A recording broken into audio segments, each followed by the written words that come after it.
તો આગળ વાત કરીશું રાજ્યમાં ધોરણ 10 અને 12ની બોર્ડની પરીક્ષાઓનો પ્રારંભ થઈ ચૂક્યો છે। તે દરમિયાન બાળકો વધુ વહેલા અને સમયસર જ્યારે સમય પર પહોંચી શકે પરીક્ષા આપવા માટે તે માટે સુચારુ વ્યવસ્થાનું આયોજન કરવામાં આવ્યું છે। આપને જણાવી દઈએ કે સીસીટીવી કેમેરાથી સુસજ્જ દરેક શાળાઓને કરવામાં આવી છે, કોઈ ગેરરીતિ ન આચરે તેનું પણ ધ્યાન રાખવામાં આવ્યું છે। અને આ સાથે આપને જણાવી દઈએ કે ગાંધીનગર, કલોલ, દહેગામ અને માણસા શહેર તથા ગ્રામ્યના ધોરણ 10ના 25,444 અને ધોરણ 12ના 19,840 વિદ્યાર્થીઓ બોર્ડની કસોટીના પ્રારંભ થવાથી જિલ્લામાં પરીક્ષામય માહોલ બની ગયો છે। તમામ પરીક્ષા કેન્દ્ર પર મહિલા સહિત 2 પોલીસ અને દરેક ઝોનલની ગાડીમાં પણ પોલીસ તૈનાત કરી દેવામાં આવી છે। જિલ્લામાં પરીક્ષાના સંચાલનમાં 3,000 જેટલા કર્મચારીઓ રોકાશે અને આ સાથે સંચાલનમાં પ્રશ્નપત્ર અને ફૂટવા સહિતના ચેડા કરવા પેપર ટ્રેકિંગ એપ્લિકેશનનો ઉપયોગ કરાશે। તો આ સાથે કોઈ પણ ગેરરીતિ આચરશે તો તેને હવે છોડવામાં નહીં આવે।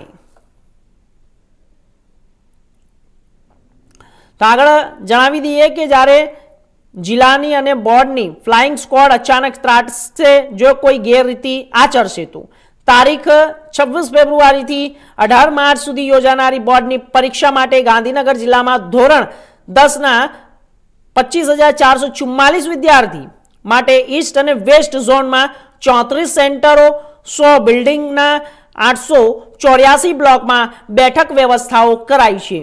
તો ગાંધીનગર, કલોલ, દહેગામ અને માણસા શહેરમાં ધોરણ 10 અને 12ની બોર્ડની પરીક્ષાનો પ્રારંભ થયો છે। તો આ વિષય ઉપર વધુ માહિતી માટે અમારા સંવાદદાતા અરવિંદ જોડાઈ ગયા છે। અરવિંદ, શું છે? રવિ જોડાઈ ગયા છે। રવિ, શું છે અત્યારે હાલ ઘટના? અત્યારે જ્યારે પોલીસ તૈનાત પણ છે, બાળકો સુરક્ષિત રીતે પરીક્ષા આપી શકે, પરીક્ષામાં વાતાવરણ। રવિ, જે પેલા ઘટના આવી હતી કે જ્યારે બોમ્બની ઘટના હતી, તો અત્યારે શું સાવચેતીઓ રાખવામાં આવી છે? રવિ રવિ રવિ રવિ જી રવિ, મારો અવાજ આવે છે? તો આપણે જણાવી દઈએ કે ગાંધીનગર, કલોલ, દહેગામ અને માણસા શહેર તથા ગ્રામ્યના ધોરણ 10 અને ધોરણ 12ની પરીક્ષાનો પ્રારંભ થઈ ચૂક્યો છે। તો 25,444 ધોરણ 10ના વિદ્યાર્થી છે, તો ધોરણ 12ના વિદ્યાર્થી છે 19,840 વિદ્યાર્થીઓ છે। અને આ સાથે જિલ્લાઓની અંદર પરીક્ષામાં વાતાવરણ બની ગયું છે। તમામ પરીક્ષા કેન્દ્રો પર મહિલા સહિત 2 પોલીસો, દરેક ઝોનલની ગાડી પણ હશે। તો રવિ, અત્યારે હાલ જે પરીક્ષા કેન્દ્રો ઉપર સઘન તપાસ પણ ચાલી રહી છે, વિદ્યાર્થીઓ પરીક્ષા આપવા આવશે, અત્યારે આજથી પ્રારંભ થઈ ચૂક્યો છે, શું સાવધાનીઓ રાખવામાં આવી છે અને જ્યારે સુચારુ રૂપથી વ્યવસ્થા જાળવવામાં આવી છે, અત્યારે શું હાલ વાતાવરણ છે? આપણે જણાવી દઈએ કે જે 10 અને 12ની બોર્ડની પરીક્ષા પ્રારંભ થઈ ગયું છે અને મોટી સંખ્યામાં જે વિદ્યાર્થીઓ છે તે કેન્દ્ર સેન્ટર પર પહોંચી ગયા છે। જ્યારે ચુસ્ત પોલીસ બંદોબસ્તની વાત કરીએ તો ચુસ્ત પોલીસ બંદોબસ્ત અહીંયા મૂકવામાં આવ્યો છે। સીસીટીવી કેમેરાથી નજર રાખવામાં આવશે। જ્યારે પોલીસ બંદોબસ્તની વાત કરીએ, જ્યારે કોઈ ગેરરીતિ આચરવામાં નહીં આવે ત્યારે પોલીસનો બંદોબસ્ત ખડે પગે મૂકવામાં આવ્યો છે। અને આપણે જ્યારે સ્કૂલ સ્થળ પર ઉભા છે, જે સીસી કેમેરાથી નજર રાખવામાં આવી રહ્યો છે અને જે ગેરરીતિ કરશે એમને 1 થી 2 વર્ષની સજા બી આપવામાં આવશે। જ્યારે અર્થની ઘટના ન બને તેને ધ્યાનમાં રાખવામાં આવ્યું છે। અને વિદ્યાર્થીઓની વાત કરીએ તો વિદ્યાર્થીઓને સેવાભાવી સંસ્થાઓ દ્વારા એમને ગુલાબ અને પહેલ દ્વારા એમનું સ્વાગત કરવામાં આવ્યું હતું। અને જ્યારે વિદ્યાર્થીઓ અંદર પ્રવેશ કર્યા હતા એમને ઢોલ નગારાથી એમનું સ્વાગત કરવામાં આવ્યું હતું। આપણા સાથે સેવાભાવી ઉપસ્થિત છે। શું કહેશો, આજે 10મા અને 12મી બોર્ડની પરીક્ષા છે, કઈ રીતની સેવા પૂરી પાડી છે તમે?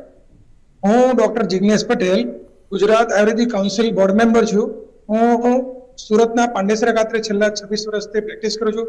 આજે ધોરણ 10 અને 12ના વિદ્યાર્થીઓની જે પરીક્ષા આજે ચાલુ થઈ છે એ પ્રસંગે હું અહીંયા ઉપસ્થિત થઈ દરેક વિદ્યાર્થીઓને ફૂલ અને પેનથી પ્રોત્સાહિત કરી અને તેમને પરીક્ષાની અંદર શુભેચ્છા પાઠવવા માટે અહીંયા આવેલો છું।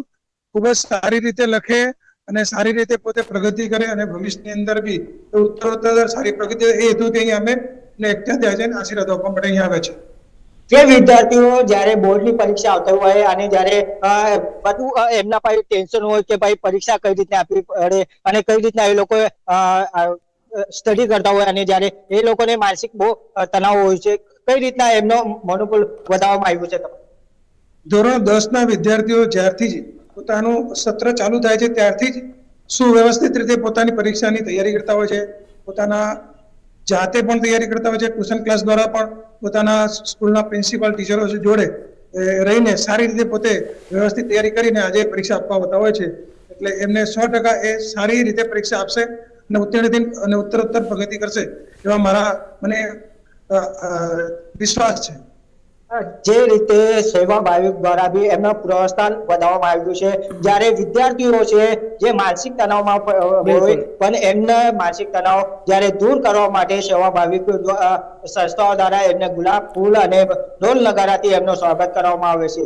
જી રવિ, તો આ તો તમે સુરક્ષા વ્યવસ્થાની વાત કરી કે અત્યારે હાલ જે પરીક્ષા કેન્દ્રો ઉપર સુરક્ષા વ્યવસ્થા છે તેની અત્યારે સુચારુ વ્યવસ્થા કરવામાં આવી છે જ્યારે બોર્ડ તરફથી, ગુજરાત બોર્ડ તરફથી. પરંતુ હાલ આપને એક સવાલ એ પણ છે કે અગાઉ જ્યારે બોમ્બની ધમકીઓ મળી હતી, સ્કૂલને બોમ્બથી ઉડાવી દેવાની ધમકીઓ મળી હતી, તો આ વચ્ચે આવી કોઈ ઘટના ન બને તેના માટેની કોઈ સઘન વ્યવસ્થા કે કોઈ સુચારુ રૂપથી વ્યવસ્થા ઊભી કરવામાં આવી છે?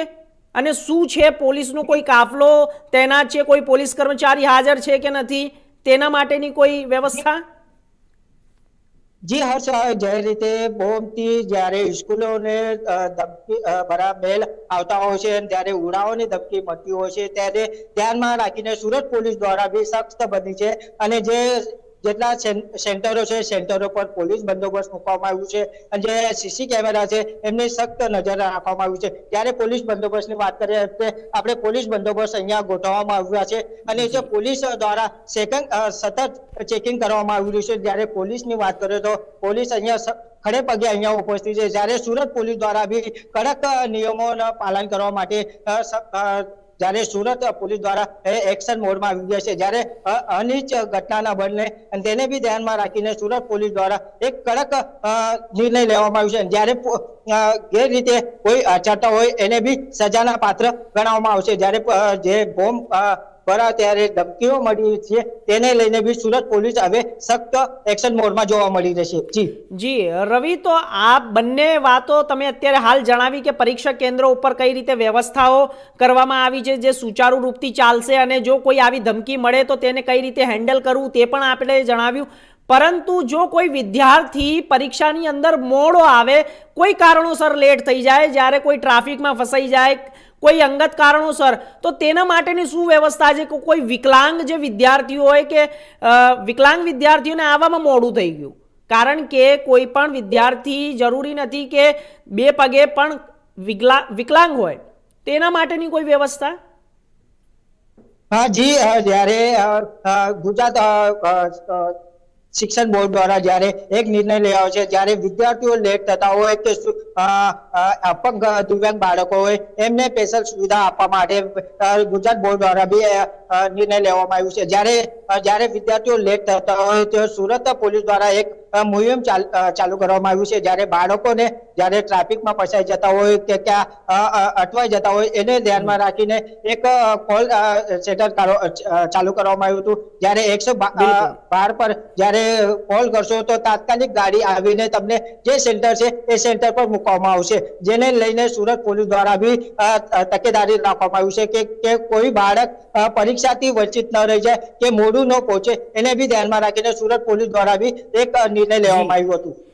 જી રવિ, આમાં કોઈ રિપીટર કેટલા વિદ્યાર્થીઓ છે અને જે નવા વિદ્યાર્થીઓ છે તે કોઈ આંકડો સામે આવ્યો છે?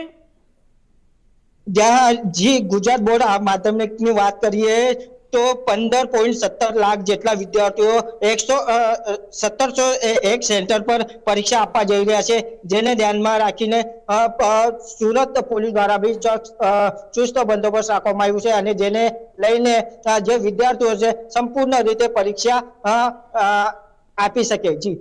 જી ચોક્કસથી રવિ, આપનો ખૂબ ખૂબ આભાર માહિતી આપવા માટે. તો આગળ આ વાત કરીએ કે આ જે રાજ્યની અંદર ધોરણ 10 અને 12ની પરીક્ષા જે આજથી પ્રારંભ થઈ ગયો છે તો તેની અત્યારે હાલ આપણે માહિતી મેળવી, આપણે જાણ્યું કે કેવી સુરક્ષા વ્યવસ્થાઓ કરવામાં આવી છે રાજ્ય સરકાર તરફથી, અને આ સાથે જ વધુ માહિતી અમારા સંવાદદાતાએ રવિએ પણ આપી. પરંતુ આપને જણાવી દઈએ કે જ્યારે ધોરણ 10 અને 12ની જે પરીક્ષા છે તે હાલ વિદ્યાર્થીઓમાં ઉત્સુકતા પણ જોવા મળી છે. ક્યાંક ને ક્યાંક વિદ્યાર્થીઓમાં ભયનો માહોલ પણ હોય છે કે પરીક્ષા આવતા પહેલા તેમનું પેપર કેવું જશે તે ડર પણ હોતો હોય છે. પરંતુ અત્યારે હાલ પરીક્ષા પે ચર્ચા પણ આપણા દેશના વડાપ્રધાન નરેન્દ્ર મોદીએ કરી હતી, ને આ સાથે પરીક્ષાની અંદર કોઈ ભય ન રહે તેવા માટે પરીક્ષા પે ચર્ચાનો કાર્યક્રમ પણ કરવામાં આવ્યો હતો પ્રધાનમંત્રી નરેન્દ્ર મોદી તરફથી કે કોઈ પણ વિદ્યાર્થી ડરે નહીં, પરીક્ષાનો સામનો કરે. તો આ એક ખૂબ મોટી યોજના પણ હતી, અને આ સાથે દરેક વિદ્યાર્થીઓને શિક્ષિત કરવાનું લક્ષ્ય પણ છે, આગળ વધારવાનું લક્ષ્ય છે. અને આ સાથે 15 લાખ વિદ્યાર્થીઓ જ્યારે ધોરણ 10 અને 12ની બોર્ડની પરીક્ષાઓ આપી રહ્યા છે તેમનું ભાવિ ભવિષ્ય નક્કી થશે. તો આ સાથે તમામ જે વિદ્યાર્થીઓ છે તે તેમના સમય ઉપર તેમની પરીક્ષા માટે જે તે તેમને સમય મળ્યો હશે તે પહોંચશે, અને તમામ વિદ્યાર્થીઓ સાથે તે લોકો ચેકિંગ કરી રહ્યા છે. જ્યાં સ્ટાફ મૂકેલો છે, પોલીસનો સ્ટાફ તૈનાત છે, મહિલાનો સ્ટાફ પોલીસ તૈનાત છે. તો તમામ સુરક્ષા અને સઘન તપાસના આધારે